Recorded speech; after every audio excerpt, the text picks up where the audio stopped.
मित्रांनो, बघा आजच्या व्हिडिओमध्ये आपण मस्ट हा टॉपिक पाहणार आहेत. फक्त एवढंच म्हणेल की मित्रांनो, जर तुम्ही आमच्या चॅनलला सबस्क्राईब केलं नसेल तर सबस्क्राईब करून ठेवा. आवडल्यास लाईक करा आणि मित्रांमध्ये शेअरसुद्धा करा. बघा, मस्ट केलेच पाहिजे किंवा करायलाच पाहिजे अशा प्रकारची वाक्य ज्यावेळेस आपण बोलतो त्यावेळेस आपण मस्टचा वापर करतो. बघा, कधी वापरतात? एखादी क्रिया कर्त्याने कोणत्याही परिस्थितीमध्ये केलीच पाहिजे हे दर्शवण्यासाठी मस्टचा वापर केला जातो. थोडक्यामध्ये कर्त्याला बळजबरी केली जाते की तू हे केलंच पाहिजे असं त्याला सांगितलं जातं. जसं की उदाहरणार्थ, तू ही औषधं वेळेवर घेतलीच पाहिजेत. ठीक आहे, घेतलीच पाहिजेत. लक्षात ठेवा, कोणत्याही परिस्थितीमध्ये कर्त्याने ते केलंच पाहिजे असं ज्यावेळेस त्याला सांगितलं जातं त्यावेळेस मस्टचा वापर केला जातो. आता पुढे ज्याप्रमाणे मित्रांनो कोणत्याही वाक्याला आपण प्रश्नार्थी आणि नकारार्थी बनवतो त्याचप्रमाणे या ठिकाणी बघा, होकारार्थी वाक्य काय आहे की तू इंग्रजी शिकायलाच पाहिजे. प्रश्नार्थी वाक्य तू इंग्रजी शिकायलाच पाहिजे का? त्याच वाक्याला शेवटी का लावून प्रश्न विचारलाय. प्रश्नार्थी वाक्य झालं. तू इंग्रजी शिकायलाच नको. नकारार्थी वाक्य तू इंग्रजी शिकायलाच नको का? नकारार्थी वाक्याला शेवटी का लावून प्रश्न विचारलाय. नकारार्थी प्रश्नार्थी वाक्य. तू इंग्रजी का शिकायलाच पाहिजे का न प्रश्न विचारलाय. का एक WH वर्ड आहे म्हणजे WH प्रश्नार्थी वाक्य आहे. आणि तू इंग्रजी का शिकायलाच नको का न प्रश्न विचारलाय वाक्यामध्ये नकार पण आहे म्हणजे WH नकारार्थी प्रश्नार्थी वाक्य आहे. ठीक आहे, तर असं जर एखादं वाक्य दिलं तुम्हाला होकारार्थी तर तुम्हाला उरलेल्या 5 प्रकारामध्ये त्याला रूपांतरित करता आलं पाहिजे जेणेकरून इंग्लिशमध्ये ट्रान्सलेट करायला तुम्हाला सोपं जाईल. चला तर वाक्याच्या एका प्रकाराला व्यवस्थितपणे कसं ट्रान्सलेट करायचं हे आपण पुढे शिकूयात. मित्रांनो, जास्त नाही पण आपण फक्त 2च वाक्य घेत असतो ज्याला आपण प्रश्नार्थी पण बनवतो नकारार्थी पण बनवतो. आणि जो पुढचा व्हिडिओ आपण घेऊन येतो ना त्याच्यामध्ये आपण भरपूर तुमच्यासाठी सरावासाठी उदाहरणे घेऊन येत असतो. तर तो व्हिडिओ पण तुम्ही नक्की पाहत चला. बघा, वाक्याचा पहिला प्रकार आहे अफर्मेटिव्ह सेंटेन्स म्हणजे होकारार्थी वाक्य. ठीक आहे, आता तुमचे ते पाठ झाले असतील.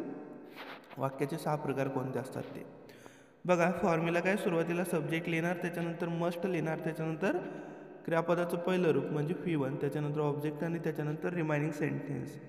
वाक्य आहे तू दररोज शाळेत गेलेच पाहिजे. तर या ठिकाणी काय करणार? सुरुवातीला सब्जेक्ट तू म्हणजेच यू, त्याच्यानंतर मस्ट लिहिलं, त्याच्यानंतर जाणे म्हणजे गो. ठीक आहे, क्रियापदाचं पहिलं रूप. शाळेत टू स्कूल आणि दररोज म्हणजे every day. You must go to school every day.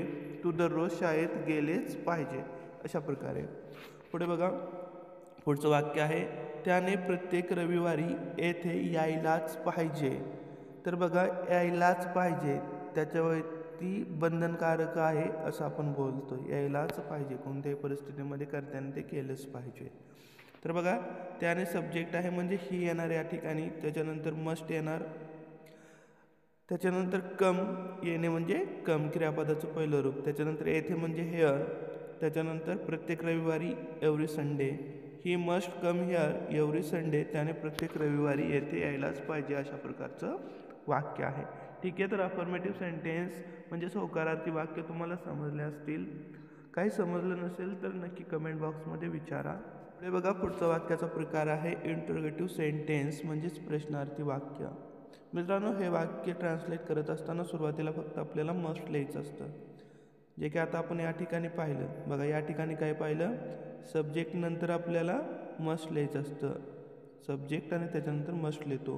परंतु जर इथं का लावून प्रश्न विचारला शेवटी तर काय करणार? फक्त आपण ह्या मस्टला सुरुवातीला लिहिणार, त्याच्यानंतर सब्जेक्ट आणि त्याच्यानंतर क्रियापदाचं पहिलं रूप, त्याच्यानंतर ऑब्जेक्ट, रिमाइनिंग सेंटेन्स असं तेच या ठिकाणी दिलेलं आहे. बघा काय?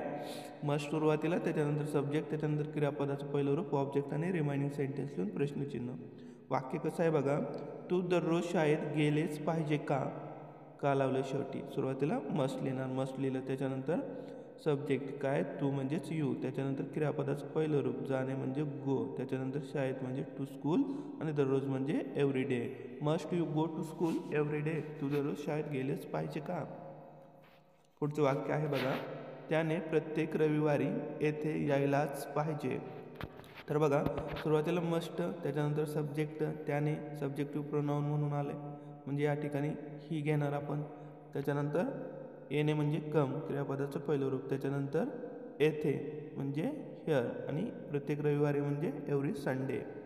Must he come here every Sunday, त्याने प्रत्येक रविवारी येथे यायलाच पाहिजे का? बघा या ठिकाणी प्रश्नचिन्ह पाहिजे. पुढे बघा पुढचं वाक्य आहे नेगेटिव्ह सेंटेन्स म्हणजेच नकारार्थी वाक्य.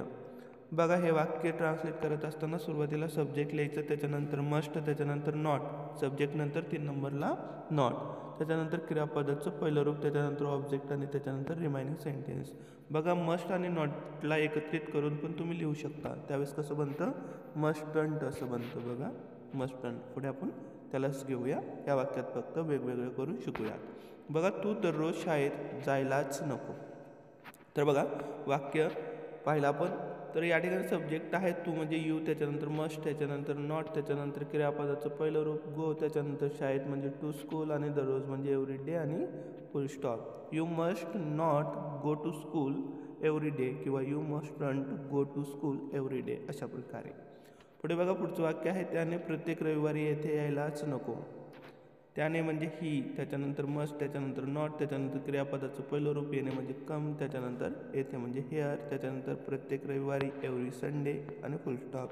ही must not come here every Sunday किंवा he mustn't come here every Sunday, म्हणजे त्याने प्रत्येक रविवारी येथे यायलाच नको, अशा प्रकारे. ठीक आहे, हे तुम्हाला समजलं असेल.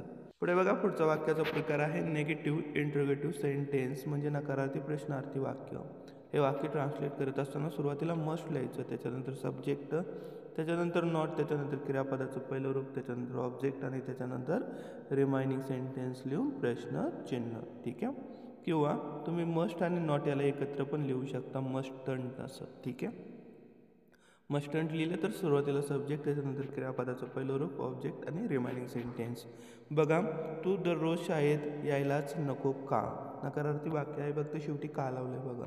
मग काय येणार? सुरुवातीला मस्ट येणार किंवा मस्टंट येणार. ठीक आहे, लिहिलं, त्याच्यानंतर यू, त्याच्यानंतर नॉट लिहिलं, का तर वेगळं करून लिहितोय म्हणून. ठीक आहे, मस्ट यू नॉट, त्याच्यानंतर क्रियापदाचं पहिलं रूप गो, त्याच्यानंतर टू स्कूल शाळेला, आणि दररोज म्हणजे एव्हरी डे आणि प्रश्नचिन्ह. Must you not go to school every day, तू दररोज शाळेत यायलाच नको का? किंवा अशा प्रकारे पण तुम्ही लिहू शकता, mustn't you go to school every day. ठीक आहे, पुढे बघा पुढचं वाक्य आहे त्याने प्रत्येक रविवारी येथे यायलाच नको का? तर मस्ट लिहिलं सुरुवातीला, त्याच्यानंतर सब्जेक्ट तो म्हणजे ही, त्याच्यानंतर नॉट, त्याच्यानंतर क्रियापदाचं पहिलं रूप येणे म्हणजे कम, त्याच्यानंतर येथे म्हणजे हिअर, त्याच्यानंतर प्रत्येक रविवारी एव्हरी संडे आणि प्रश्नचिन्ह. Must he not come here every Sunday किंवा mustn't he come here every Sunday, ज्यावेळेस नॉटला या ठिकाणी लिहिणार याच्याशी जुळवून त्यावेळेस. ठीक आहे, पुढे बघा पुढचा प्रकार आहे WH इंट्रोगेटिव्ह सेंटेन्स म्हणजे WH प्रश्नार्थी वाक्य. बघा हे वाक्य इंग्लिशमध्ये ट्रान्सलेट करत असताना सुरुवातीला WH वर्ड, त्याच्यानंतर मस्ट, त्याच्यानंतर सब्जेक्ट, त्याच्यानंतर क्रियापदाचं पहिलं रूप, त्याच्यानंतर ऑब्जेक्ट आणि त्याच्यानंतर रिमाइनिंग सेंटेन्स लिहून प्रश्नचिन्ह. बघा वाक्य असं आहे तू दररोज शाळेत केव्हा यायलाच पाहिजे, केव्हा जायलाच पाहिजे असं आहे. तर केव्हानं प्रश्न विचारला आहे. ठीक आहे, तर बघा केव्हा एक WH वर्ड आहे, या ठिकाणी फेनचा वापर होणार. ठीक आहे, त्याच्यानंतर मस्ट, त्याच्यानंतर टू म्हणजेच यू सब्जेक्ट म्हणून, त्याच्यानंतर क्रियापदाचं पहिलं रूप जाणे म्हणजे गो, त्याच्यानंतर शाळेत म्हणजे टू स्कूल, आणि दररोज म्हणजे एव्हरी डे आणि प्रश्नचिन्ह. When must you go to school every day, तू दररोज शाळेत केव्हा जायलाच पाहिजे, अशा प्रकारचं वाक्य आहे. पुढे बघा पुढचं वाक्य आहे त्याने प्रत्येक रविवारी येथे का यायलाच पाहिजे का? ठीक आहे, कानं प्रश्न विचारलाय, का म्हणजे वाय, WH वर्ड. त्याच्यानंतर मस्ट लिहिलं, त्याच्यानंतर सब्जेक्ट, त्याने सब्जेक्टिव्ह प्रोनाउन म्हणून म्हणजे ही, त्याच्यानंतर क्रियापदाचं पहिलं रूप येणे म्हणजे कम, त्याच्यानंतर येथे हिअर, त्याच्यानंतर प्रत्येक रविवारी एव्हरी संडे आणि प्रश्नचिन्ह. Y must he come here every Sunday, त्याने प्रत्येक रविवारी येथे का यायलाच पाहिजे अशा प्रकारे. ठीक आहे, हे पण तुम्हाला समजलं असेल. आता पुढे बघा, पुढचा वाक्याचा प्रकार आहे WH निगेटिव्ह इंट्रोगेटिव्ह सेंटेन्स, म्हणजे WH नकारार्थी प्रश्नार्थी वाक्य. हे वाक्य ट्रान्सलेट करत असताना सुरुवातीला WH वर्ड लिहायचं, त्याच्यानंतर मस्टंट. बघा, मस्ट आणि नॉट याला एकत्रित करून लिहिलेले. ठीक आहे, जर करायचं नसेल तर सब्जेक्ट नंतर तुम्ही नॉटचा वापर करू शकता. इथं फक्त मस्ट लिहू शकता. त्याच्यानंतर सब्जेक्ट, त्याच्यानंतर क्रियापदाचं पहिलं रूप, त्याच्यानंतर ऑब्जेक्ट आणि त्याच्यानंतर रिमाइनिंग सेंटेन्स लिहून प्रश्नचिन्ह. बघा, वाक्य असं आहे, तू दररोज शाळेत का जायलाच नको. ठीक आहे, तर बघा सुरुवातीला WH वर्ड का न प्रश्न विचारला आहे. WH वर्ड आहे हा. ठीक आहे, का मध्ये आलेला आहे. बघा, शेवटी आला असतं तर फक्त काय झालं असतं, ते वाक्य काय झालं असतं, तू दररोज शाळेत जायलाच नको का. बघा, का लावलं असतं तर शेवटी झालं असतं निगेटिव्ह इंट्रोगेटिव्ह सेंटेन्स, म्हणजे नकारार्थी वाक्याला शेवटी का लावून प्रश्न विचारला. ठीक आहे, तर तसं नाही, या ठिकाणी फक्त मध्ये का आलेला आहे, म्हणजे हा काय आहे, WH वर्ड आहे. का म्हणजेच वाय लिहिलं, त्याच्यानंतर मस्टंट लिहिलं, त्याच्यानंतर सब्जेक्ट तू म्हणजे यू, त्याच्यानंतर क्रियापदाचं पहिलं रूप जाणे म्हणजे गो, त्याच्यानंतर शाळेत म्हणजे टू स्कूल, आणि दररोज म्हणजे every day. Why mustn't you go to school every day. ठीक आहे, प्रश्नचिन्ह. किंवा असं पण म्हणू शकता तुम्ही, why must you not go to school every day. तू दररोज शाळेत का जायलाच नको. ठीक आहे, पुढे बघा, पुढचं वाक्य आहे, त्याने प्रत्येक रविवारी येथे का यायलाच नको. या ठिकाणी बघा, कानं प्रश्न विचारला. ठीक आहे, तर बघा, वाय लिहिणार सुरुवातीला, त्याच्यानंतर मस्टंट लिहिणार, त्याच्यानंतर ही सब्जेक्ट, त्याच्यानंतर कम क्रियापदाचं पहिलं रूप, त्याच्यानंतर हिअर येथे, आणि प्रत्येक रविवारी every Sunday. Y mustn't he come here every Sunday. त्याने प्रत्येक रविवारी येथे का यायलाच नको. किंवा असं पण लिहू शकता ना तुम्ही, why must he not come here every Sunday. ठीक आहे, तर हे तुम्हाला समजलं असेल मित्रांनो. काय समजलं नसेल तर नक्की कमेंट बॉक्समध्ये विचारा. Thanks for watching.